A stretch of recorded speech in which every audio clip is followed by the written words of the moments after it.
Un cordial saludo para todos. Gracias por acompañarnos y por dedicar su tiempo e interés a esta jornada. Mi nombre es Lisbeth Carolina Cardona Alzate, soy la líder del programa de seguridad del paciente en la Fundación Valle de Lili y quiero darles la bienvenida a este especial evento que para nosotros en nuestra organización es la 13ª celebración de la seguridad del paciente. Son 13 años consecutivos promoviendo cultura de seguridad en nuestra institución y hoy abrimos las puertas de este evento virtual a diferentes instituciones y organizaciones. Desde hoy 13 de septiembre hasta el jueves 16 llevaremos a cabo una conferencia diaria a esta hora 11 de la mañana, hora colombiana, y el viernes 17 de septiembre, que es la celebración internacional de la seguridad del paciente, la conferencia principal es a las 7 de la mañana. Este año hemos usado como temática el título Seguridad del paciente y gestión del riesgo en tiempos de cambio. Nuestro deseo es enfocarlo desde la perspectiva de la anticipación.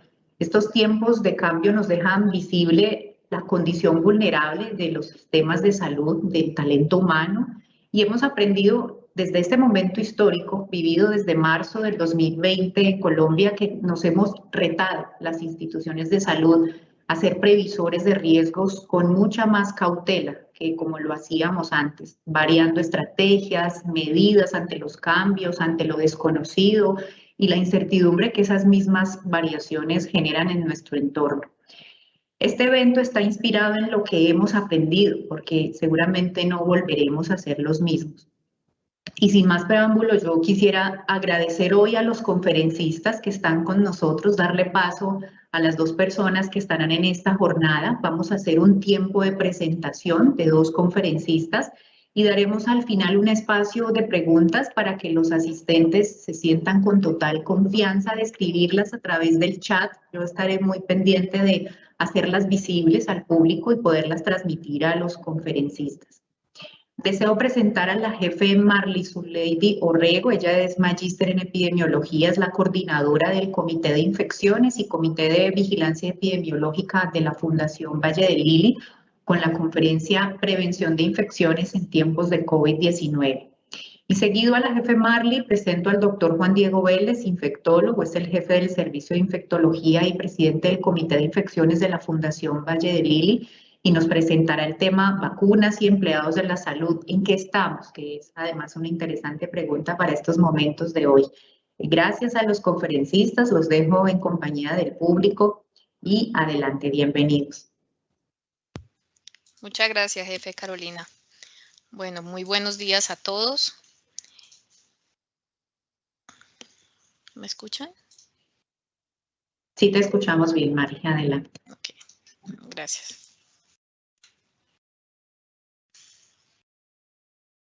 Bueno, buenos días. El día de hoy vamos a hablar de prevención y control de infecciones en tiempos de COVID. Aquí, para iniciar, podemos visualizar la situación de Colombia, ya no solo en cuestión de reporte de casos confirmados, sino también de la vigilancia de conglomerados activos y conglomerados reportados. ¿A qué se le llaman conglomerados? Al reporte de casos en determinadas poblaciones de riesgo, y entre estos están las instituciones de salud.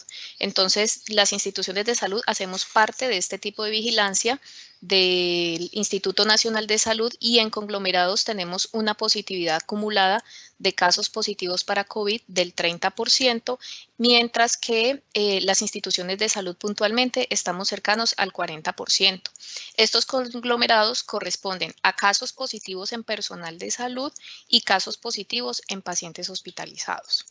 ¿Cuáles son los principios de las estrategias de control de infecciones para prevenir o contener los casos de COVID-19, principalmente para proteger al paciente durante la atención médica y evitar la enfermedad durante su estancia hospitalaria? Desde el triaje de urgencias, empezamos por un tamizaje para la identificación precoz de los pacientes en quien se presuma COVID-19. Se debe establecer una rápida aplicación de medidas de control de las fuentes de infección, que esto corresponde a un aislamiento temprano de los casos sospechosos y de los casos positivos. Se deben dar instrucciones claras al personal sobre los signos y síntomas sugestivos de COVID, que esto principalmente corresponde a la valoración médica justo en el triaje de urgencias, tener establecido a nivel institucional la ruta del paciente respiratorio, que principalmente corresponde a la ubicación del paciente, y acceso rápido a los elementos de protección personal. Este acceso rápido a elementos de protección personal no solamente para el personal de salud, sino también para el paciente y la familia. Por otro lado, incluir también las precauciones universales a todos los pacientes hospitalizados con y sin sospecha de COVID, que incluye higiene de manos de acuerdo a los 5 momentos de la Organización Mundial de la Salud, el uso de guantes ante la exposición a fluidos corporales y el uso de mascarillas en este momento de pandemia. Los elementos de protección personal tenemos pues en todos los protocolos institucionales de acuerdo a las normas del ministerio diferentes niveles de protección. Tenemos desde un nivel de protección básico para el personal administrativo o para el personal que atiende público. Utilizamos unas medidas adicionales como las mamparas o acrílicos para aumentar el distanciamiento social, y tenemos un mayor nivel de protección que es, por ejemplo, para el caso del personal que atiende pacientes con COVID, y este nivel de protección va aumentando dependiendo de la exposición a aerosoles. Importante en el uso de elementos de protección, el entrenamiento al personal y la supervisión de que ese personal realice un buen uso de los elementos de protección. Otro punto importante para la prevención de infecciones por COVID a nivel intrahospitalario es todo lo que es la limpieza, desinfección del entorno y manejo de residuos. La desinfección de superficies tanto en la unidad del paciente como en puestos de trabajo, y aquí entramos a hacer énfasis en la desinfección de los equipos biomédicos, porque los servicios de aseo y desinfección, que normalmente son tercerizados, ellos están muy bien entrenados en desinfección de superficies y de muebles, pero los equipos biomédicos no, y menos cuando están funcionando en el paciente. Entonces, entre las áreas de equipos biomédicos y las áreas asistenciales, hay que hacer una buena revisión de qué desinfectantes se deben utilizar en determinados equipos biomédicos, quién y con qué frecuencia va a hacer esta desinfección.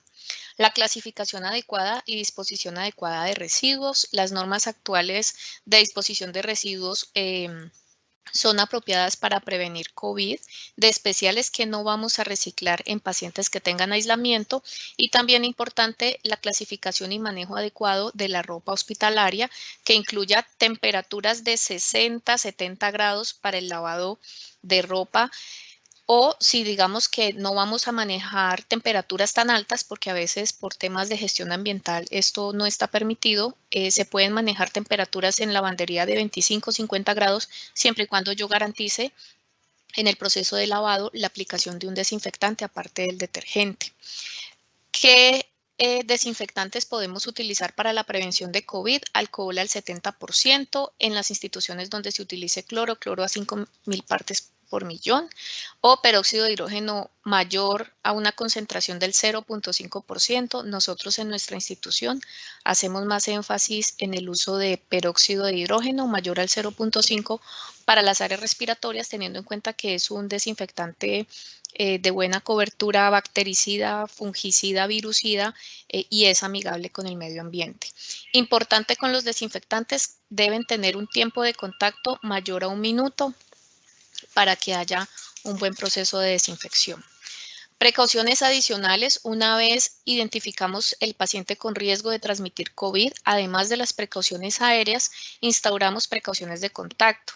Es bien sabido que la transmisión de COVID principalmente se da por gotas, pero a nivel hospitalario nos aseguramos de instaurar de una vez precauciones aéreas, porque el personal puede tener una exposición inadvertida a aerosoles. Entonces, de una vez instalamos este tipo de precauciones.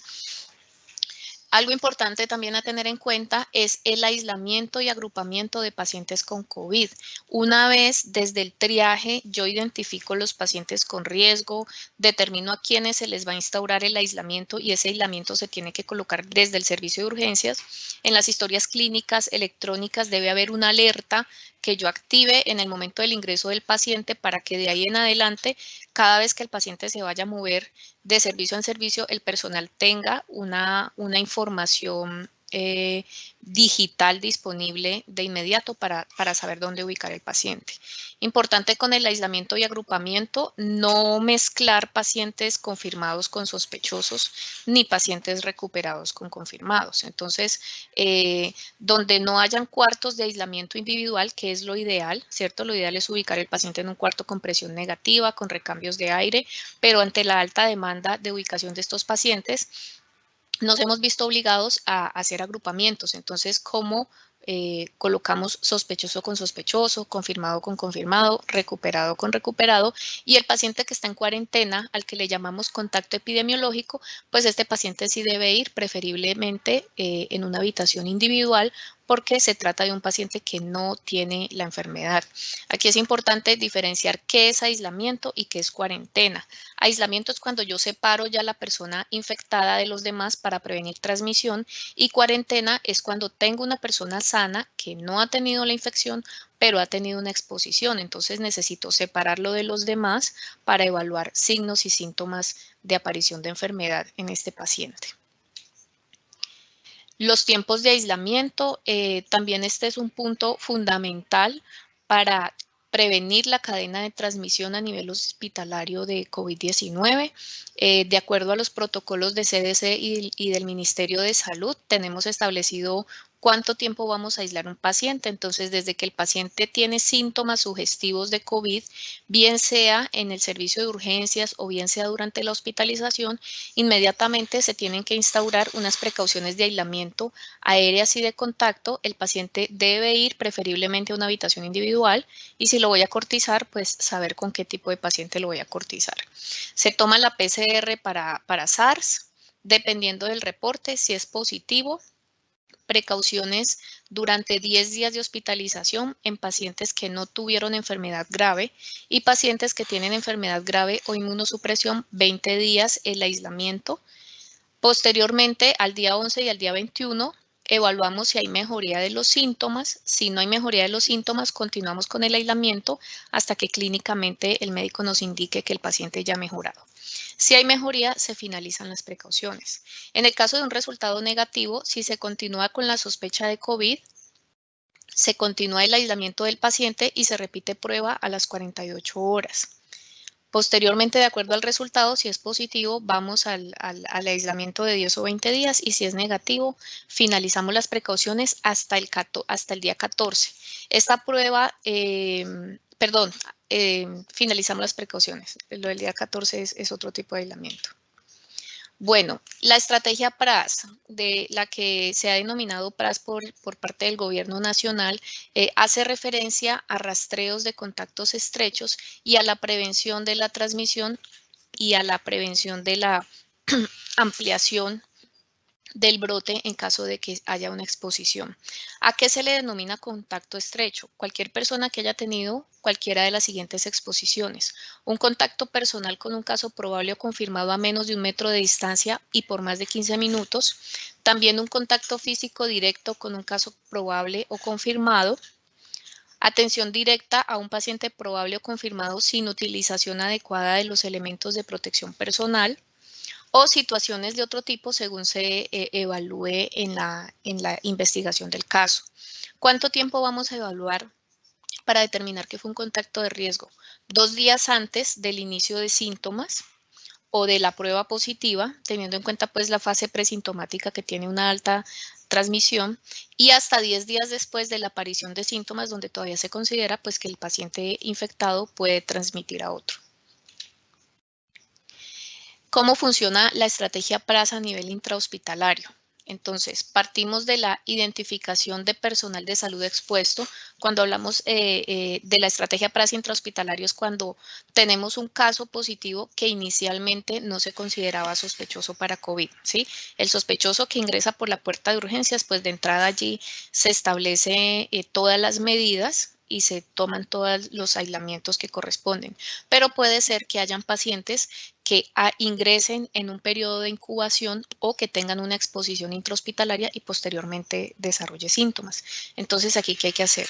Identificar, aparte del paciente que está desarrollando síntomas, qué personal de salud estuvo expuesto, y no es en el sentido de que quién lo atendió, si tuvo todos sus elementos de protección, sino quién lo atendió y si esas personas todo el tiempo tuvieron bien puestos sus elementos de protección. Si hay alguna violación a los protocolos de PP, ya se consideraría personal expuesto. Identificación de otros pacientes que se hayan internado en la misma habitación, siempre se van a considerar expuestos porque sabemos que los pacientes para dormir, para comer, se quitan la mascarilla, para bañarse se quitan la mascarilla y pues ellos comparten baño en estas habitaciones. También se debe hacer una identificación de los acompañantes que hayan visitado al enfermo o a otro paciente de la misma habitación. Vamos a determinar el grado de exposición de todas las personas que identificamos como contacto. Procedemos a dar la educación y la indicación de cuarentena o aislamiento correspondiente. Recordemos que la cuarentena es 14 días para el asintomático y el aislamiento es 10 o 20 días para el infectado, dependiendo de la severidad de la enfermedad. Y a los 7 días de esa cuarentena o en el momento en que inicien síntomas, al paciente o a la persona expuesta se le debe tomar PCR y continuar con la vigilancia de signos y síntomas.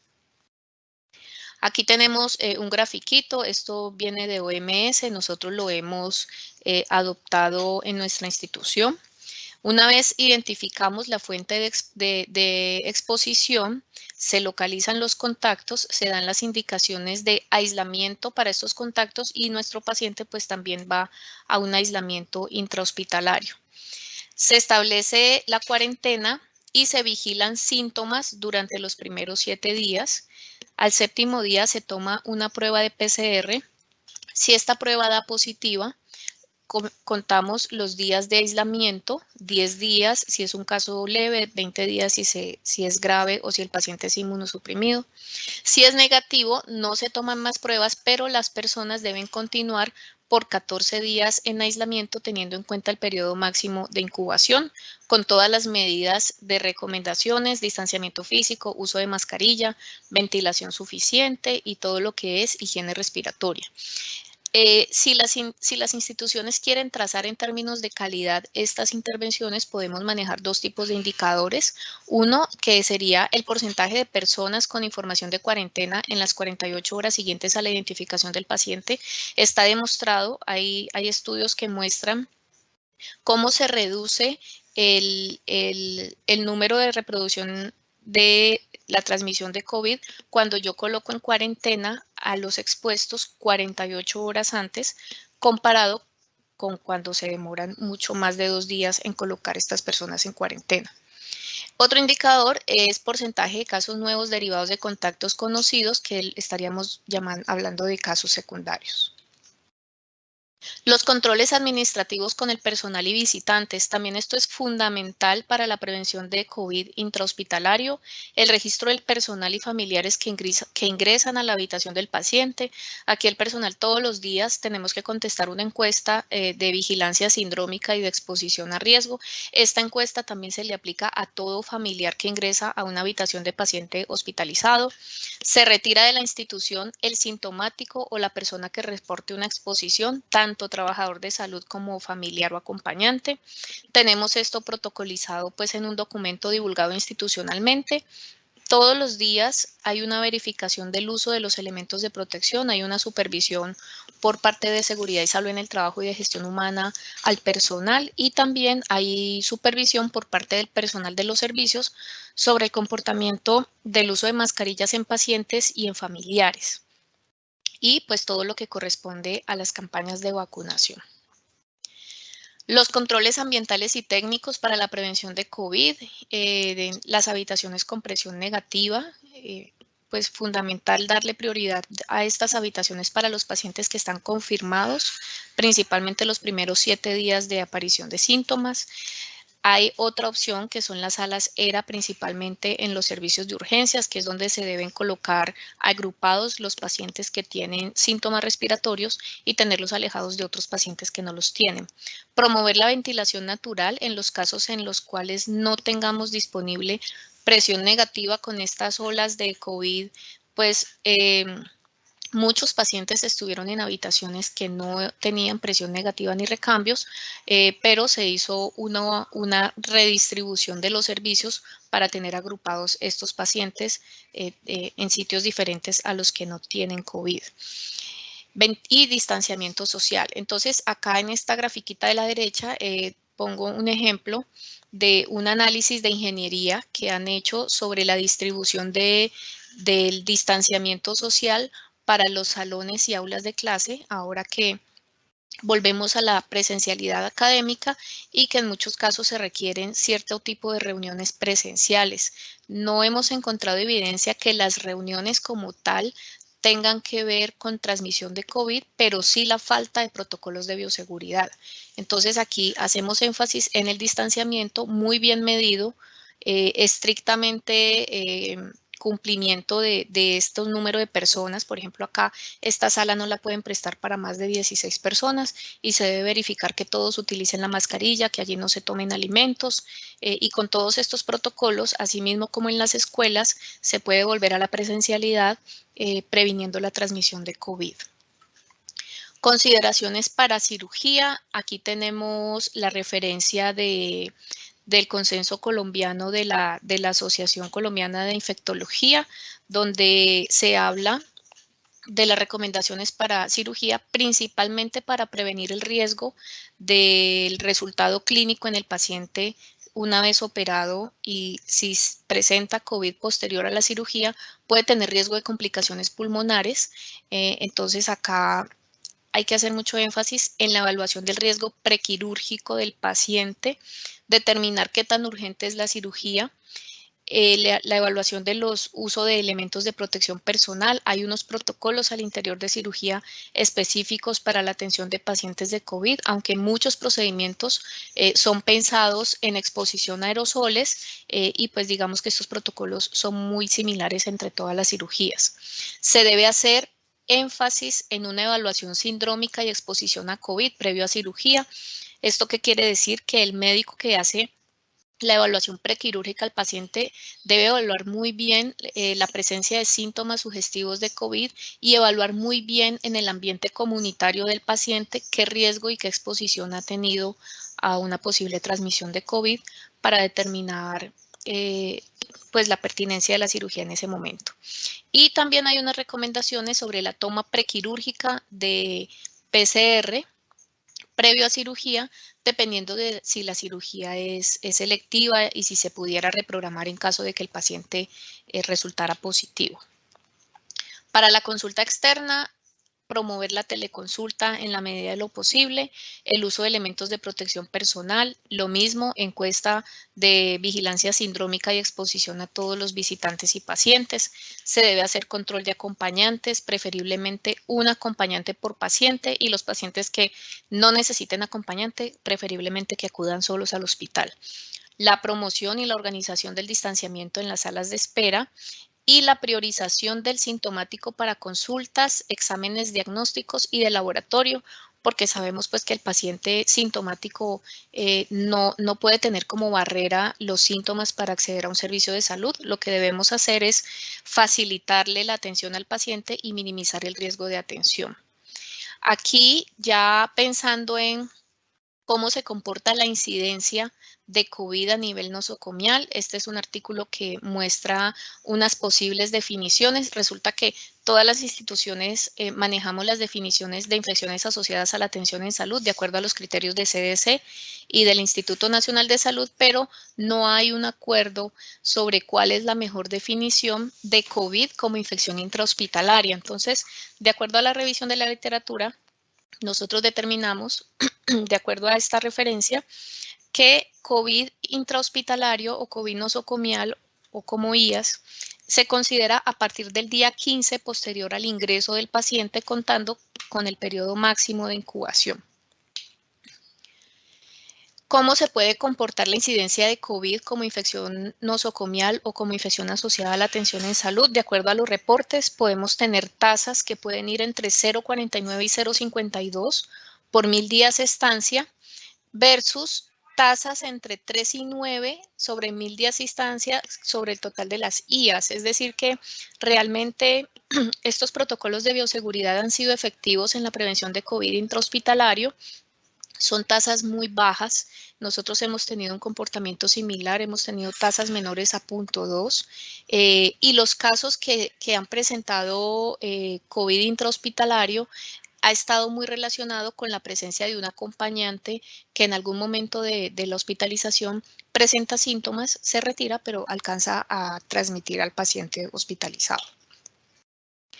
¿Cómo es el impacto de COVID en las IAS? Entonces, una vez tenemos pacientes con COVID hospitalizados, bien sea de origen comunitario o de origen intrahospitalario, inicialmente, para el año 2020, de acuerdo a todos estos entrenamientos que realizamos de elementos de protección personal, de higiene de manos, con la suspensión por algún tiempo de las cirugías programadas, vimos a nivel mundial una disminución de las infecciones asociadas a la atención en salud, pero a partir de finales del año 2020 y también lo que va corrido del año 2021, vemos un incremento importante en las tasas de infección, principalmente dispositivos invasivos. Esto es bacteremia asociada a catéter, esto es infección urinaria asociada a sonda vesical y esto es neumonía asociada a la ventilación mecánica.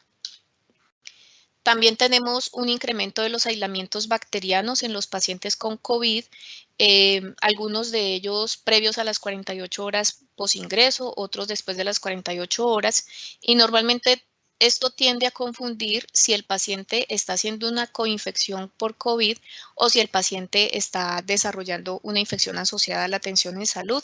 En este punto es fundamental el apoyo de infectología para nosotros poder discernir y saber en qué momento un paciente hace una bacteremia o una fungemia secundaria a la atención o si esto ya venía con la enfermedad de COVID.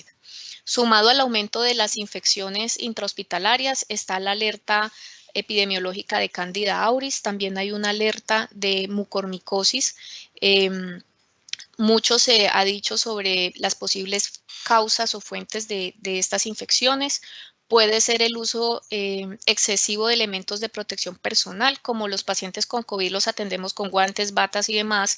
Corremos el riesgo en que el personal incurra en violaciones de la técnica aséptica y termine tocando todo con los mismos guantes, omitiendo la higiene de manos. Y por otro lado, el reuso de elementos de protección, como por ejemplo las batas o a veces algunas instituciones que utilizan trajes completos, pues allí también puede haber una contaminación en el momento de retiro de estos elementos. Aquí tenemos un resumen de los principales desinfectantes que pueden prevenir la colonización del ambiente por Candida auris. Seguimos viendo el peróxido de hidrógeno como uno de los preferidos para este tipo de desinfección. Y ya para hablar de la prevención de las IAS en COVID, tanto para pacientes con COVID como para pacientes que no tienen COVID, fundamental hacer énfasis en higiene de manos, ya que se nos está olvidando con tanto guante la higiene de las manos, la vigilancia del uso correcto de los guantes, hacer énfasis al personal que los guantes son para atender al paciente, para la exposición a fluidos y ya. Se retira los guantes y se higieniza las manos para hacer lo demás. La desinfección frecuente de superficies y las prácticas de inyección segura. Como la principal causa de infección asociada a la atención en salud en este momento en pacientes con COVID y sin COVID son las bacteremias, hay que hacer énfasis en estas prácticas de inyección segura que incluye la técnica aséptica en la preparación de medicamentos, el uso de frascos multidosis, uno por paciente con vigencia 30 días, es multidosis no comunitario. Los frascos monodosis que son sin preservantes son vigentes 1 hora luego de abierto en el servicio. Si es abierto en una farmacia o central de mezclas, esa vigencia aumenta a 6 horas. Medicamentos diluidos en el servicio, vigencia 24 horas en refrigeración. Los equipos de TPN, transfusión, infusión de propofol, vigencia máxima a 24 horas. Importante en UCIs que pues los pacientes con COVID han requerido infusión de propofol, el personal debe tener presente que esta solución oleosa tiene mucho riesgo de contaminación, entonces los equipos en este caso hay que cambiarlos cada 24 horas. No administrar medicamento al paciente con la misma aguja, usar jeringas y agujas nuevas con cada dosis, no reusar jeringas para el envase de medicamentos, cada vez que yo voy a preparar una tanda de medicamentos es con todo nuevo y desinfección de puertos con alcohol. Si cumplimos con estas medidas, podemos tener un egreso sin infección, previniendo COVID a nivel hospitalario y previniendo las IAS en los pacientes con COVID. Muchísimas gracias.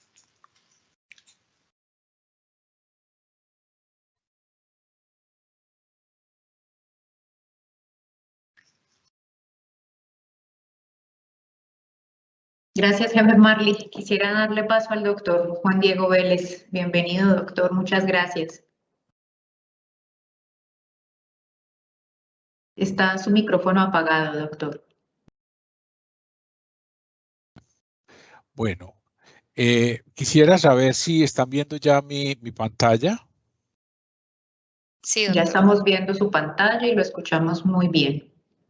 Bueno, entonces hoy vamos a hablar de las vacunas y los empleados de la salud, en qué estamos. Siempre es importante tener en cuenta que la situación de los empleados de la salud es como quien viaja en un avión con un niño. La primera instrucción que oye es que si hay una emergencia, él primero se debe poner la máscara de oxígeno y luego auxiliar al niño y no lo contrario. Esto también se cumple en muchas circunstancias de la vida y ahora con COVID más que claro. Entonces, empecemos por esta circular de la Secretaría de Salud de Cali, que corresponde al año 2018, en donde recomienda que los empleados de salud tengan una serie de vacunas al día, dependiendo de varias condiciones, incluyendo circunstancias como la edad y los sitios donde trabajen. Es importante tener presente entonces que debemos tener un esquema de vacunación al día, no solo de COVID, sino también de otras condiciones. Sobre estas condiciones, entonces, el COVID ahora es fundamental, dada la gravedad de esta enfermedad, la expansión y el hecho de que la enfermedad de las diferentes personas cambia. Cuando se enferma una persona de edad avanzada o con otras enfermedades, puede ser una enfermedad mucho más grave que en una persona en otras condiciones. Sobre este punto, a lo largo de los años, yo he recibido muchas preguntas, pero tal vez las preguntas más frecuentes que recibo de médicos, enfermeras y diferente personal de la salud que tiene que actualizar sus vacunas son circunstancias en relación a la varicela y la hepatitis B. Y la pregunta usual es, doctor, yo me vacuné, aquí tengo el carnet de vacunación y me hicieron una prueba y no tengo anticuerpos. Frente a esta circunstancia, la pregunta clave que yo le hago a la persona es, ¿usted alguna vez, por alguna razón, se ha medido esta prueba otra vez? ¿Ha tenido alguna vez un título positivo?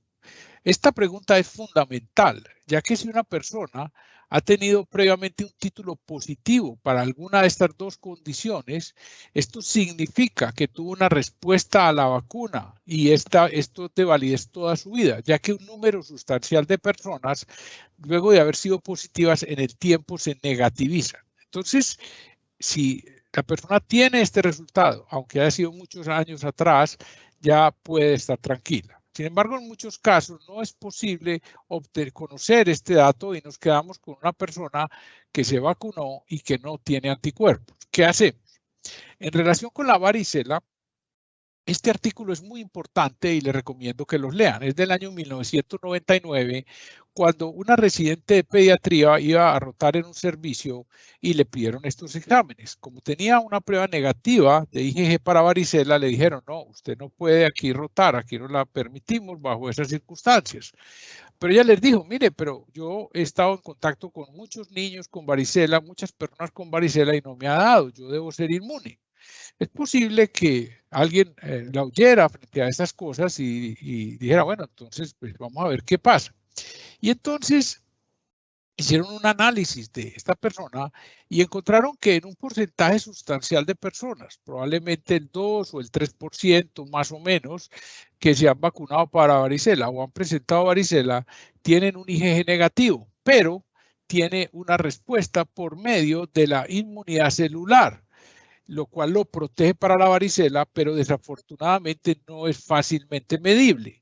Y es muy probable que en muchos de estos casos que vemos de personas vacunadas y en esas circunstancias, esta sea el caso. Y nosotros no tenemos la posibilidad de aclarar esta situación. Frente a esto, pues hay dos posiciones. Una, de utilizar como prueba de inmunidad el hecho de que tal fecha se vacunó. Pero esto tiene una gran dificultad porque la vacuna de varicela, que es hecha con una cepa del virus de herpes zóster atenuado, la dosis que se calculó de la vacuna de 1.350 unidades o unidades formadoras de placa está calculada en niños pequeños frente a la respuesta y por eso se decidió que eso debía tener esa vacuna para esos niños y esa aplicación fundamental. Pero cuando esta misma vacuna se coloca a una persona de 20 o 30 años o más, ya la situación es muy difícil y es incierta. Puede tener un carnet de vacunación, pero no sabemos si ha respondido o no. Frente a eso, entonces, por un lado está el tomar el carnet de vacunación como prueba de inmunidad con esas dudas, o existe otra alternativa que también es discutible y es colocarle una vacuna para herpes zóster, pero se debe tener cuidado y la vacuna que se debe utilizar es la vacuna Zostavax que contiene virus vivo atenuado. Hay otra vacuna para herpes zóster que aún no está disponible en Colombia, que es de sus unidades, que pues tiene otro uso.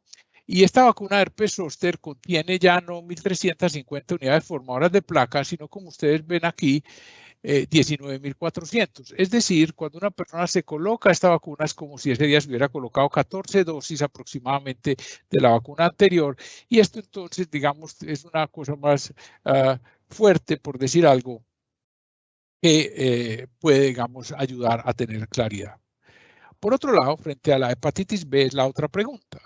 Y este estudio apareció recientemente en el año 2019, en donde se compararon diferentes vacunas de hepatitis B y de hecho por muchos años no apareció una nueva vacuna hasta que apareció esta vacuna, que se comparó entonces con el Twinrix y otras vacunas de mayor contenido de 400 microgramos y se comparó en pacientes que habían sido vacunados y no habían respondido. Y ustedes ven cómo de los que no habían respondido al colocarse esta vacuna, ya sea el Fenrix, que no está en Colombia, o esta que tampoco está en Colombia, pero tiene ya registro del Ministerio de Salud, respondieron el 86% y el 88%. Sin embargo, esta vacuna, que es una vacuna licenciada por Laboratorios Merck, realmente lo único que tiene es que en su concentración es una concentración mucho más alta de 40 comparado con otras concentraciones de 10 y de 20. Entonces, lo que usualmente hacemos con estas personas es usar la concentración de la vacuna existente en Colombia de 20 microgramos, pero usar 6 dosis, de manera que, 6 ampollas con 3 aplicaciones durante un periodo de 2 meses. Es decir, la primera dosis serían 2 ampollas y 2 ampollas y 2 ampollas. Y con esto entonces estamos haciendo una aplicación que simula esto y con esto hemos logrado respuestas importantes en un grupo de pacientes que no ha respondido. Por otro lado, el tema del día es COVID. Y ustedes ven este dato que corresponde a agosto del año pasado, antes de la vacunación y su impacto en los servicios de salud. Ustedes pueden ver aquí la importancia de esta enfermedad en el personal de la salud y ven cómo las diferentes, la afectación de las diferentes personas, siendo las más afectadas las auxiliares de enfermería, personal administrativo, médico, profesional de enfermería y demás. Es decir, un número muy grande de todas las personas que tienen que ver con el cuidado del paciente. Por lo tanto, la protección de estas personas es fundamental, no solo para que puedan ejercer su actividad, sino para evitar el contagio a personas frágiles que son los que están atendiendo. Si uno está hospitalizado, pues es porque tiene alguna enfermedad, o lo van a operar de algo, le van a hacer algo, es decir, tiene un grado de susceptibilidad. Por lo tanto, digamos, el impacto aquí es fundamental. Cuando nosotros vemos el comportamiento de los anticuerpos en la evolución natural por COVID, este es un paciente que no se ha vacunado, sino que le dio la infección, vemos aquí dos cosas. Vemos una serie de niveles de diferentes anticuerpos y vemos el tiempo. Y aquí es importante que ustedes vean cómo aquí, a medida que pasa el tiempo, y aquí digamos específicamente, digamos en esta área, digamos azul, cómo la tendencia de los anticuerpos en el tiempo con la infección natural es a disminuir. Pero, ¿cuánto tiempo en realidad disminuyen y qué tanto nos pueden proteger? Es la gran duda y la gran pregunta. Cuando nosotros vemos ¿Cómo se comportan entonces los anticuerpos en los pacientes convalecientes, es decir, que han presentado infección por SARS-CoV-2 y lo comparamos a lo largo del tiempo? Vemos entonces cómo los IgG anti-spike en el tiempo, ustedes ven que claramente la tendencia de la curva es a disminuir y no es una curva recta ni una curva a subir. Esto es muy llamativo y es importante, además que se debe tener presente de que estas personas o este estudio fue realizado en una comunidad en donde casi con toda seguridad estas personas durante este periodo de tiempo, por lo menos un número sustancial, pudieron tener nuevos encuentros con el virus. Entonces, pareciera ser que los nuevos encuentros con el virus de manera natural en la población no parecieran potenciar la inmunidad previa. La tendencia en general de estos anticuerpos es a disminuir. Por otro lado, no tiene una relación con la severidad. Esto ocurrió en casos severos y no severos.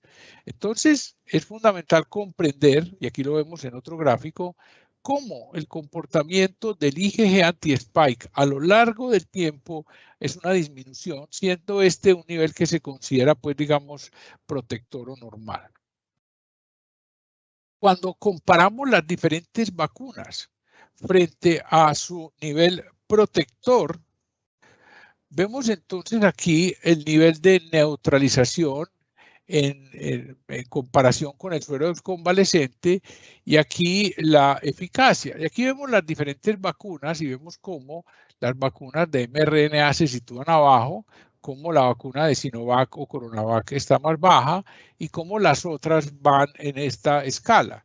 Cuando nosotros comparamos esta predicción de eficacia basado en el nivel de neutralización comparado con el suero convaleciente y lo comparamos ya, esta eficacia, con la eficacia observada en la vida real, vemos cómo ambas curvas son muy similares y cómo en realidad las dos se relacionan estrechamente, lo cual quiere decir que el nivel de neutralización es un marcador subrogado de la eficacia de la vacuna y que se comprueba en la vida real.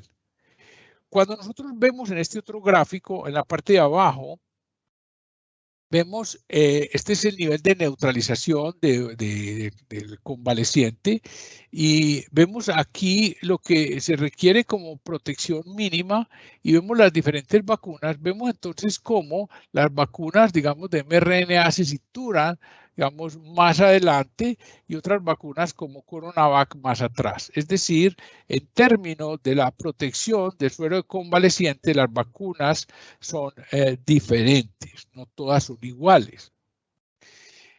Ahora, ¿qué tan efectivas son las vacunas? Hombre, esto hay que tener cuidado porque la medición de efectividad es muy variable y los estudios fueron hechos en diferentes periodos epidemiológicos, en diferentes sociedades, con diferentes costumbres y entonces no son absolutamente equivalentes.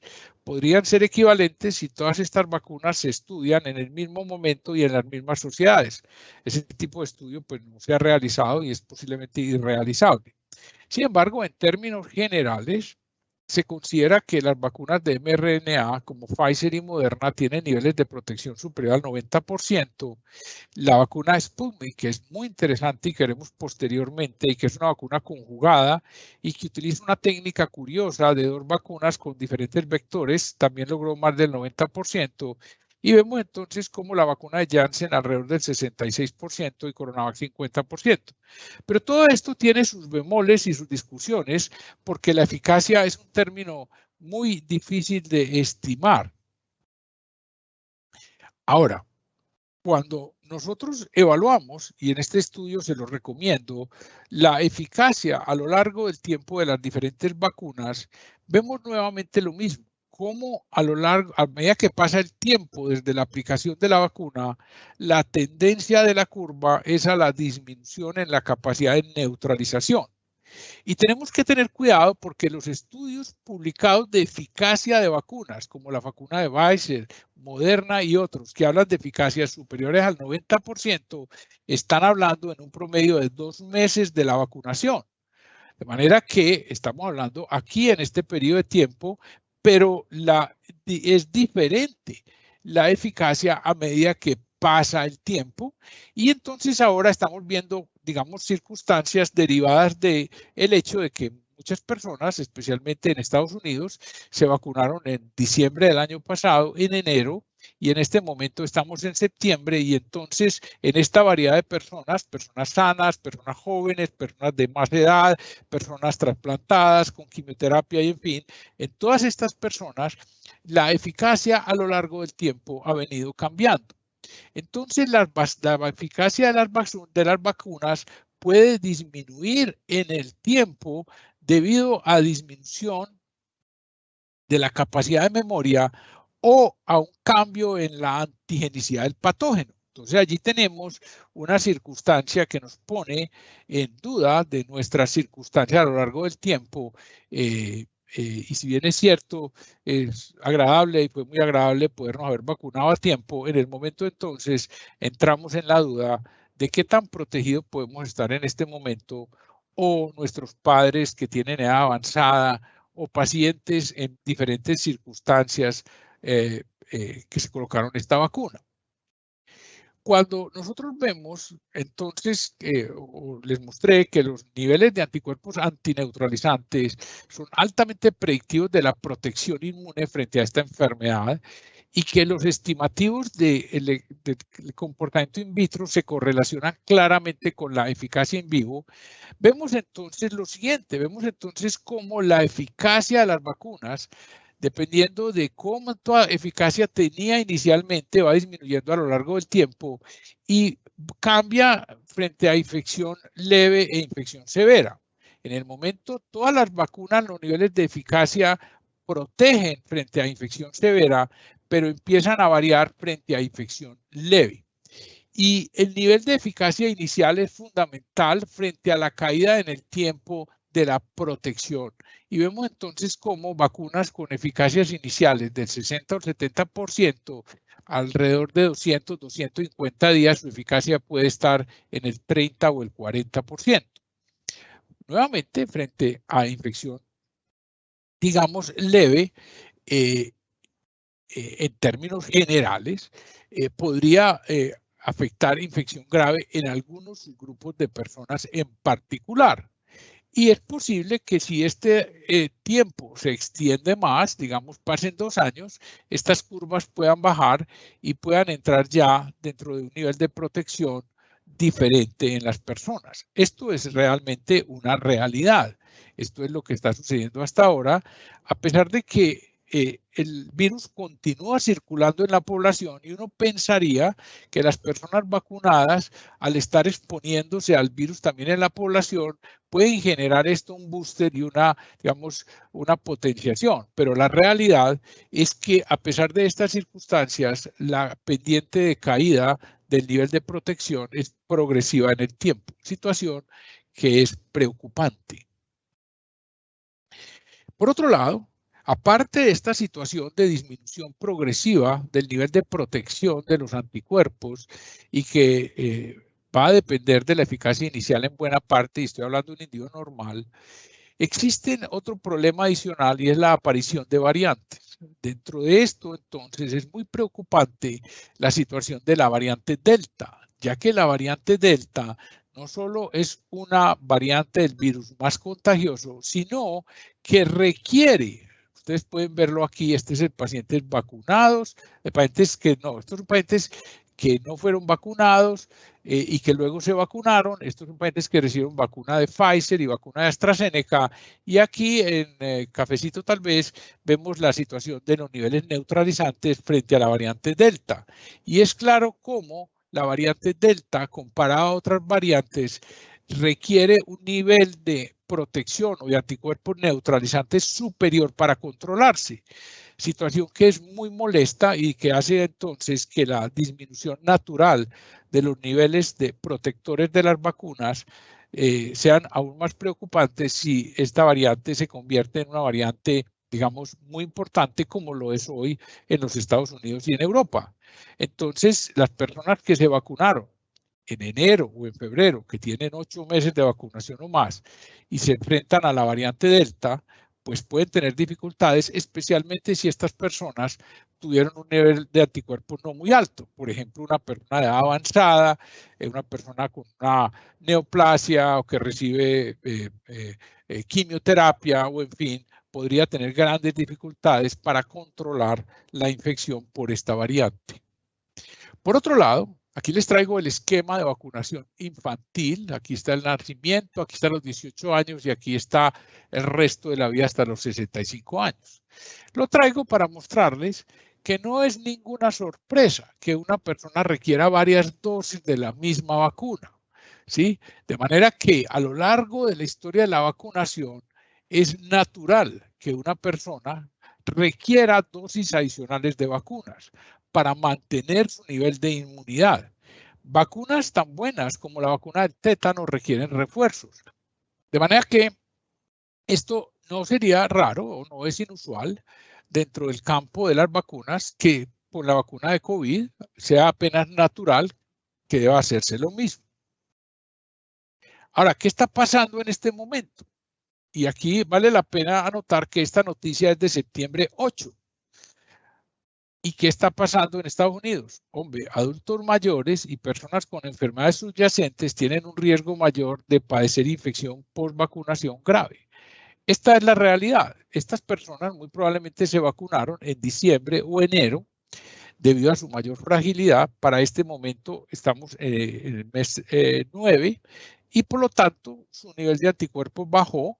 Hubo una emergencia de la variante Delta y su susceptibilidad es mayor y por lo tanto la posibilidad de un pico de infección leve y grave en algunos casos en pacientes vacunados bajo esas circunstancias es algo claro que nos espera en el futuro próximo si no hay una revacunación. Por otro lado, hay un problema con los niños. Aún la penetración de la vacunación a los niños es muy pequeña y en nuestro país pues prácticamente inexistente en los niños pequeños. Y los niños pues a pesar de que la mayoría no desarrollan una enfermedad grave, sí pueden ser vectores y llevar la enfermedad a unos o a otros, a sus abuelos, a sus padres de mayor edad o enfermos o otros niños enfermos que pueden sufrir una enfermedad más grave. Este es un reservorio grande en nuestros países y un problema de la pirámide de población en países donde la cantidad de niños es, digamos, más alta y puede, digamos, sufrir los pacientes de edad avanzada por esta razón. Ahora, ¿cuál es la eficacia de la vacuna en prevenir la hospitalización? Hombre, esa eficacia pues es muy importante y aquí vemos las pacientes de 65 a 74 años, en azul los que están completamente vacunados y vemos entonces aquí los meses de febrero, marzo y abril de este año y vemos cómo la mayoría pues digamos de los pacientes hospitalizados fueron no vacunados. Sin embargo, cuando ustedes empiezan a mirar ya los mayores de 75 años, empiezan a ver que estos cuadritos blanquitos aquí son mucho más altos que aquí. Y vemos entonces como este tipo de población susceptible simplemente por la edad y a pesar de estar vacunado, empieza a ocupar camas hospitalarias. Y frente a esto, ¿qué dice el CDC? Y esta es una comunicación del CDC de septiembre 1 de este año, donde empiezan a mencionar o se hacen unas recomendaciones sobre las dosis de refuerzo de la vacuna contra el COVID. Entonces, la primera pregunta es, ¿cuándo puedo colocarme una dosis de refuerzo contra el COVID? Entonces, mire, primero no inmediatamente, es un tema que está en curso. Se considera que podrán ser elegibles una vez cumplidos 8 meses de su segunda dosis de una vacuna de mRNA y que esto todavía está sujeta a una autorización allí que están evaluando. ¿Y quiénes serán las primeras personas en recibir las dosis de refuerzo? Pues es probable que las primeras personas que recibieron cuando estuvieron disponibles a principios finales del año 20 y principios del 21 tengan mayor riesgo sobre todo pacientes que son frágiles y los proveedores y los médicos. Como les decía, cuando el avión se va a caer, primero póngase usted la mascarilla y después la ponga a su hijo. No haga lo contrario porque se van a matar los dos. Entonces, esta es la situación. Ahora, existen dos condiciones. Una cosa es una dosis de refuerzo y otra es una dosis adicional. ¿Cuál es la diferencia? La diferencia es que las personas que tienen un sistema de inmune deprimido y con alteraciones graves pueden, a pesar de haberse vacunado, pueden no haber respondido con la primera vez. Y al no responder por la primera vez, esta persona lo que requiere es una dosis adicional. Esa no es un refuerzo, sino una dosis adicional. Y debe ser incluso antes de los 8 meses. Pero cuando una persona sí respondió y ya hay una disminución del nivel de anticuerpos, entonces la dosis de refuerzo hace referencia a otra dosis de una vacuna que se aplica a una persona que inicialmente tuvo una vacunación, una protección adecuada luego de vacunarse, pero que esta protección se redujo con el tiempo. Y entonces existen estas dos condiciones. ¿Y quiénes serían los primeros? Hombre, los primeros en colocarse esta vacuna serían aquellos pacientes que reciben tratamiento para tumores o cánceres en la sangre, leucemias, linfomas, mielomas, pacientes con VIH en estado avanzado, pacientes que han sido trasplantados de órganos y reciben medicamentos que alteran el sistema inmune, un paciente que recibió trasplante de médula ósea, si tiene una inmunodeficiencia primaria o secundaria y si está tomando dosis altas de corticoides o otros medicamentos que puedan afectar el sistema inmune. Sin embargo, es muy importante que al mismo tiempo las personas que cuidan de estos individuos tengan una protección adecuada, porque aunque esta persona que lo cuida puede tener una protección que le asegura hasta ahora que no va a morir de esa enfermedad, si pudiera desarrollar una enfermedad leve que pudiera transmitirla a otra persona que podría desarrollar una enfermedad grave a pesar de haberse vacunado bajo estas premisas. Por lo tanto, eso es muy importante. Ahora, ¿cómo funciona una dosis adicional de la vacuna? Las dosis iniciales de la vacuna producen una respuesta inmune primaria que con el tiempo disminuye, como vimos, y que se calcula unos 8 meses en tiempo promedio. En términos prácticos, probablemente la situación sería cada año. Y al colocar una dosis adicional de esta vacuna, produce una respuesta inmune superior incluso a la primera, y como el pico es más alto y vemos que la durabilidad de la respuesta depende del pico, muy probablemente va a durar más que los 8 meses iniciales de la primera dosis. Ahora, hay otras cosas muy curiosas y como les mencionaba, la vacuna Sputnik es muy curiosa porque la vacuna Sputnik de los rusos son 2 dosis, pero utiliza 2 vectores, el AD26 y la segunda, el AD5. Y esta combinación de vectores logra una respuesta mayor que otras vacunas, por ejemplo, con el mismo vector, por ejemplo, la vacuna de Janssen o la vacuna de AstraZeneca. ¿Y qué tan útil es una dosis adicional en términos de los anticuerpos que se pueden medir? Miremos entonces que antes de la primera dosis no tiene anticuerpo, antes de la segunda dosis, y miren lo que sucede un mes con la tercera dosis. Miren cómo se incrementan los anticuerpos marcadamente luego de colocarse la tercera dosis de anticuerpos, lo cual genera una protección importante y específicamente frente a la variante Delta, que requiere un nivel más alto de anticuerpos, esto lo sitúa encima del nivel protector. En medio de esto está la Organización Mundial de la Salud que dice, no ponga dosis adicionales hasta que vacune a toda la población. Tienen razón, pero ustedes deben comprender que la Organización Mundial de la Salud, que el Ministerio de Salud en Colombia, no son instituciones, digamos, científicas, son instituciones sociales que utilizan los datos científicos de la mejor manera posible para el bien de la población para la que, digamos, legislan. Y por lo tanto, deben sopesar las cosas para hacer las recomendaciones. Entonces, no se deben confundir esos dos datos, ya que en la recomendación de la Organización Mundial de la Salud, del Ministerio de Salud y en el caso de Estados Unidos del CDC, es una, digamos, una recomendación basada en sus posibilidades, en las circunstancias de la población y en conjunto en estos datos. Por otro lado, en medio de esto, el Ministerio de Salud en septiembre 6 dice, mire, hasta ahora los datos parecen indicar que cerca del 89% de la población colombiana probablemente ya fue contagiado con COVID. ¿Esto cómo interpretarlo realmente? Es muy complejo porque la infección por COVID produce una, digamos, buena respuesta o buena protección en los 3 meses siguientes, pero no a lo largo del tiempo. Por lo tanto, digamos, la revacunación es importante y el vacunar de manera completa a una persona que ha tenido COVID le da un nivel de protección más alto que si no lo ha tenido. Por lo tanto, podemos esperar un poco más de protección. Y en medio de esto se menciona que probablemente va a llegar un cuarto pico de epidemia en algún momento. Esto pues es una duda y es difícil saber a quiénes va a afectar en mayor o menor grado. Pero es muy importante tener presente que no se deben confundir dos datos. Primero, que hay bases científicas sólidas para pensar que se requieren dosis adicionales de vacuna. Esto en mi cabeza es absolutamente claro.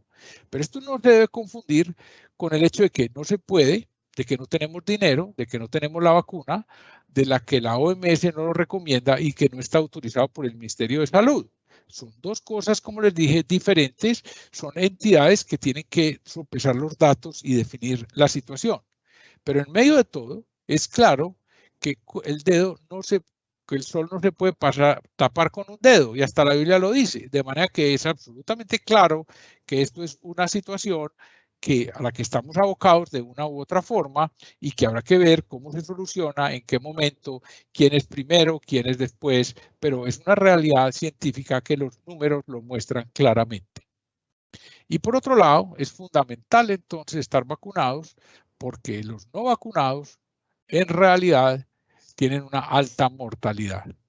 Bueno, muchas gracias. Estos son los datos que quería dejarles. Espero que los entiendan en su real dimensión y que vean que en realidad muy probablemente vamos a necesitar estas dosis adicionales, pero que en el momento esto hace parte de la discusión y la situación social y económica de cada país en particular. Muchas gracias. A usted, doctor Vélez, muchas gracias. A la jefe Marley también. Yo quisiera pedirles a los dos, si es posible, que estén aquí con nosotros porque veo pues muy activo el chat. Estoy muy atenta a las publicaciones que están haciendo y entiendo que las primeras preguntas van como muy enfocado y me gustaría como primero a la jefe Marley que nos contara, porque por aquí veo algunas preguntas de las que inicialmente se habían publicado con respecto a la certificación de la vacuna. Entonces, perdón, de un certificado de aislamiento. Preguntan, ¿la certificación de aislamiento cuenta como un documento de incapacidad y durante este tiempo lo pueden exigir trabajo remoto? No cuenta como certificado de incapacidad. Cuando una persona tiene que aislarse por infección, sí le dan la incapacidad como corresponde a la valoración médica. Pero cuando una persona tiene que hacer o guardar cuarentena por una exposición, la recomendación en términos laborales es que haga trabajo remoto. Si es un perfil profesional que no puede hacer trabajo remoto, como por ejemplo el personal asistencial, lo que se ha hecho es que se le dan otras tareas, como por ejemplo actualización documental con trabajo entregable, pero la cuarentena no va como incapacidad. Gracias, jefe. Hay varias preguntas también con respecto a vacunación que me imagino que el doctor Vélez puede ir leyendo. Veo que las personas que se han conectado con nosotros posiblemente son de entornos hospitalarios, entonces, y de ambulatorios, porque hay una pregunta relacionada, si de pronto la jefe Marley nos ayuda. Recomendaciones para prevención de infecciones en un centro hospitalario ambulatorio. Pero no entiendo la pregunta. En relación al área ambulatoria, inicialmente se suspendieron muchos procedimientos, se promovió mucho la teleconsulta, aunque la teleconsulta todavía se sigue manejando.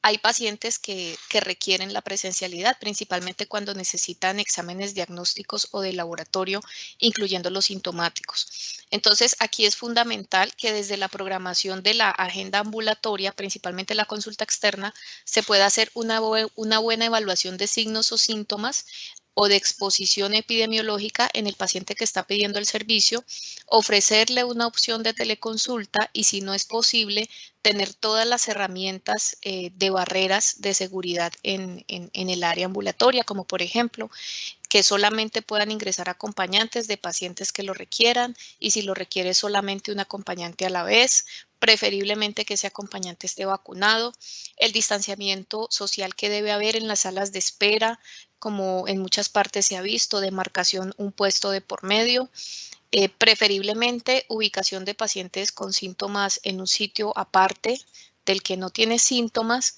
la verificación del uso de la mascarilla, no puede ingresar personas sin una mascarilla bien puesta, y para la atención del paciente nosotros tenemos establecido también en las áreas de consulta ambulatoria el uso de mascarilla de alta eficiencia por parte del personal de salud, teniendo en cuenta en que no sabemos en qué momento se pudieran exponer aerosoles, y digamos que mientras se cambia de mascarilla quirúrgica a de alta eficiencia puede ser tarde. Entonces, en este caso, el uso de los elementos de protección personal, el énfasis en higiene de manos, el énfasis en los procesos de aseo y desinfección. Tenemos unos recorridos adicionales por parte de servicios generales de desinfección frecuente de superficies en consultorios. En los escritorios de los médicos hay unas mamparas, que son esos acrílicos que permiten un mejor distanciamiento social, y esa es como la mejor forma de prestar los servicios con todos estos protocolos de bioseguridad. Como les decía, no es a dónde va, sino cómo se manejan estos protocolos de bioseguridad lo que determina la disminución del riesgo de transmisión. Gracias, jefe Marley. Quiero darle las gracias también a las personas que están aquí conectados con nosotros. Veo en el tablero ya en este momento 349 asistentes y un chat muy activo con preguntas. Estas que siguen a continuación, doctor Vélez, están muy enfocadas a la vacunación, que es este tema que ha generado muchas inquietudes en el personal. ¿Qué sucede si me aplico la vacuna teniendo el virus activo en mi organismo? Probablemente nada. Es una potenciación antigénica. No creo que pues tenga mayor problema, pero pues no se recomienda. Como muchas vacunas, no se recomienda que un individuo se las coloque bajo otra enfermedad. Puede generar confusión, pero ha sucedido muchas veces que un paciente se vacuna y esa tarde o al otro día empieza a tener unos síntomas y se genera una dificultad en saber si esos síntomas que tiene son efectos colaterales de la vacuna o si por coincidencia desarrolló la enfermedad. Esto normalmente se aclara a los pocos momentos, pocos días, y en los que hemos hecho el diagnóstico de que tienen la enfermedad, pues el curso de la enfermedad es ya dependiente de su edad y riesgos, ya que no se considera un individuo vacunado, sino cuando ha terminado 14 días de la última dosis de la vacuna que le corresponda. Entonces, el curso de la enfermedad en ese paciente que se vacunó ese día y ese día empezó COVID es igual como si no se hubiera vacunado. Gracias, doctor. Pido unos minutos adicionales para las personas que además tienen preguntas en el chat y quisiéramos quedarnos un momento más haciendo estas respuestas. Le hacen una pregunta al doctor: ¿qué comentarios le merece la vacunación con la variante Mu que se documentó como originaria de Colombia en enero, en virtud de que se ha convertido en una variante de interés epidemiológica por la OPS y OMS, pues parece presentar resistencia a las vacunas? No, eso es una variante de interés, pero eso de que parece presentar resistencia a la vacuna es mentira. Es una variante de interés y como una variante de interés se debe investigar y estar pendiente de esta variante. Es una variante que parece ofrecer una mayor contagiosidad, pero no hay datos que hagan pensar que sea más resistente a las vacunas. La que sí se sabe con seguridad que, digamos, requiere un nivel de anticuerpos neutralizantes más alto es la variante Delta. Esta otra está en curso y estamos pendientes de los diferentes estudios que nos permitan aclarar. Otra cosa que no mencioné en la charla y que pues yo creo que vale la pena que ustedes lo tengan presente es que en conjunto con la vacunación estamos participando, y mucha gente en el mundo, de estudios de medicamentos para el COVID, los cuales están ya muy adelantados, y es de esperarse casi con toda seguridad que el año entrante podamos tener medicamentos eficaces para el tratamiento de esta enfermedad y muy probablemente la prevención. De manera que en conjunto con la vacuna, muy probablemente el año entrante vamos a disponer de otras armas que pueden complementar de manera sustancial el manejo de esta enfermedad, especialmente en aquellos pacientes que no han respondido a la vacuna o no pueden recibir vacuna o habiendo tenido la vacuna, su respuesta es pobre y desarrollan la enfermedad. De manera que digamos que este es un complemento muy importante que estamos atentos a que aparezca y que creemos que el año entrante en algún momento debe efectivamente hacer su aparición. Gracias, doctor. ¿Cuánto tiempo hay que esperar como mínimo para aplicarme la vacuna? ¿Será relacionado si está infectado? Bueno, no, pues eso es muy variable. Pues en Colombia, el ministerio, como les dije, el Ministerio de Salud, pues, a ver, ustedes tienen que comprender que el papel del ministro de Salud y sus colaboradores es un papel muy complejo. Entonces ellos tienen que analizar la evidencia científica, sopesar las posibilidades y adaptar estas recomendaciones y datos a una población de la mejor manera posible. Entonces la recomendación final es una sumatoria de esos datos. Entonces, como estamos en dificultades en todo el mundo en disponer de la cantidad suficiente de vacunas, y como cuando una persona desarrolla COVID tiene una protección generalmente alrededor del 80% para un nuevo episodio en los siguientes 3 meses, se tomó la decisión de que cuando una persona desarrolla COVID, espere 3 meses para colocarse la vacuna. Eso no quiere decir que si se la coloca al mes se muere, no le pasa nada. Es un problema simplemente de disponibilidad de vacunas. No en todos los países del mundo es así. De acuerdo. Doctor, esta pregunta está relacionada con la aplicación de vacunas de laboratorios diferentes. ¿Qué consecuencias se pueden presentar si la administración de la primera dosis es de un laboratorio y la segunda de otro? No se sabe. Eso todavía pertenece a la especulación. Yo pues les puedo dar mi opinión, es una opinión personal. En términos generales no creo que haya mayor problema, pero digamos que eso es especulativo. Y extender la segunda dosis, dice Pfizer y Moderna, a los 84 días, indicando que hay pruebas que aumentan la inmunidad o si hay evidencia científica para soportar. Claro, esa evidencia científica sí existe. Resulta que, acuérdense que yo les mencionaba que dependiendo del pico máximo de anticuerpos neutralizantes, estos empiezan a bajar desde ese pico máximo en una pendiente y esa pendiente podrá durar más encima del nivel protector mientras más alto sea el pico máximo. Entonces, si usted demora un poco más la aplicación de la segunda dosis, el pico máximo de anticuerpos es más alto que si lo aplica más rápidamente. Pues eso tiene su más y su menos. Digamos que entre una dosis y la otra usted podrá tener algún grado de protección, se tiene que seguir cuidando y ese es el riesgo, pero finalmente si usted se demora la aplicación de la otra dosis, su nivel máximo de anticuerpos va a ser más alto y por lo tanto la duración de su protección en el tiempo probablemente va a ser mayor. Es una medida apropiada que yo creo que es una buena medida del Ministerio de Salud.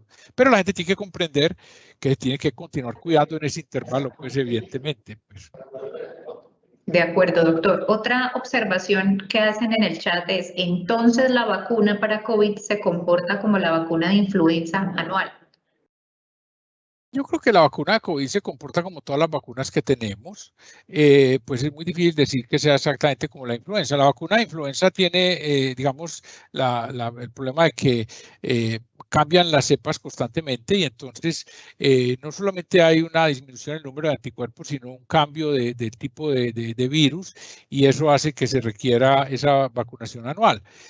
Pero por ahora no lo sabemos con toda la seguridad, pues en realidad no llevamos ni siquiera un año de la aplicación de las vacunas en el mundo. Las primeras vacunas se pusieron en noviembre, en septiembre, las que empezaron con los estudios de investigación, tal vez puede que está cumpliendo un año los estudios de investigación inicial de las personas que se colocaron las vacunas de Pfizer. Entonces no sabemos y no podemos saber qué puede pasar en 2 años o en 3.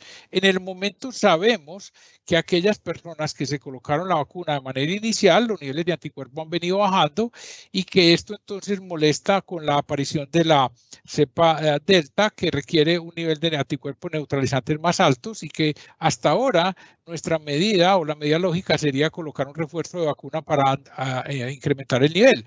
Pero realmente con qué va a pasar en el tiempo, en 1 año o en 2 o en 3, pues ahora no sabemos, y sería pues especular, no sabemos muy bien. Bueno, y yo quisiera hacer estas últimas 2 preguntas, aprovechando que se han quedado con nosotros algunas personas un tiempo adicional y les agradezco. ¿Vacuna para menores de 12 años? Es una de las preguntas, doctor. Hombre, yo creo que es muy importante vacunar a los niños, porque a pesar de que la enfermedad de los niños en su inmensa mayoría no es una enfermedad grave, los niños sí son un porcentaje muy grande de la población. Los niños tienen grandes contactos con sus abuelos, con los padres y con otras personas, y es muy normal y muy usual el estrecho contacto con los niños, el cargarlos, el abrazarlos, el jugar con ellos, el cantar, el hacer muchas actividades que pueden, digamos, transmitir una enfermedad respiratoria. Por lo tanto, pues es importante ver en qué momento se puedan vacunar estos niños, no solo por su bienestar, que probablemente no sea mucho, por decir algo, pero por el impacto epidemiológico que pueden tener en los contactos, ya que ellos pueden, digamos, transmitir más fácilmente la enfermedad a personas que de sufrirla pueden tener consecuencias mucho más graves, ¿no? Gracias, doctor. Y esta última pregunta, en el pico que se prevé para octubre, ¿qué población sería la más afectada? ¿Qué grupo etario? ¿Y qué se puede hacer para mitigarlo? No lo sé, es una gran duda si va a ocurrir un siguiente pico o no. En el siguiente pico, pues existen varias opciones. En primer lugar, evidentemente los pacientes no vacunados es el grupo más que más se va a impactar, eso no hay ninguna duda, yo creo. Pero también entonces de aquellos vacunados, probablemente los que llevan más de 7, 8 meses de vacunas, y aquellos que pudieron tener una falla primaria de la vacunación, que serían aquellos los sujetos que en el CDC son, digamos, sujetos de lo que se llamaría una dosis adicional y no una dosis de refuerzo. Recordemos que la dosis de refuerzo es para quien respondió en forma real y adecuada, pero la dosis, digamos, adicional para los que no respondió. Entonces yo creería que es posible que en los hospitales colombianos en un momento dado vamos a tener un grupo de pacientes hospitalizados que va a ser un porcentaje de pacientes no vacunados seguramente, pero y aquí lo estamos teniendo, pacientes vacunados, pero con duraciones de vacunación largas o con condiciones que hacen prever una poca respuesta a la vacuna, ¿cierto? Un paciente trasplantado, un paciente avanzado, un paciente en quimioterapia, este tipo de pacientes seguramente van a ser parte del pico próximo, máxime que digamos que muchos pacientes se vacunan y creen que por vacunarse ya están libres de todo problema y que no se cuidan y que vuelven a la vida normal y a muchas cosas. Esto los somete a un riesgo muy importante. Debemos recordar que, si bien es cierto, es muy importante vacunarnos, no debemos ser temerarios y debemos mantener la protección, sobre todo si tenemos una situación de susceptibilidad, ¿cierto? Edad, medicamentos, en fin, trasplantes, ahí pues hay que tener mucho cuidado. Gracias, doctor Vélez. Quiero darle las gracias a la jefe Marley, a las 314 personas que están todavía aquí conectados con nosotros. Este espacio es supremamente valioso. Gracias por mostrarnos lo que hemos aprendido, pero también lo que seguimos haciendo en beneficio de los pacientes en esta institución. Mañana a las 11 de la mañana estaremos de nuevo en esta sesión. En el marco de la celebración de la Semana de la Seguridad del Paciente, vamos a tener el tema uso seguro de medicamentos y será una mirada muy interesante desde lo holístico y desde la anticipación al riesgo, lo cual los invito mañana a 11 de la mañana, hora colombiana, que veo aquí también muchos asistentes extranjeros. Gracias por interesarse en este evento. Gracias a nuestra comunidad Lili, que también está muy activa, y sé que hay muchas personas con unas preguntas adicionales en el chat. Pero es importante que dejen su correo también para que podamos hacer respuestas más adelante. Gracias por haberse quedado estos minutos adicionales y que tengan una feliz tarde. Bueno, que estén muy bien. Hasta luego.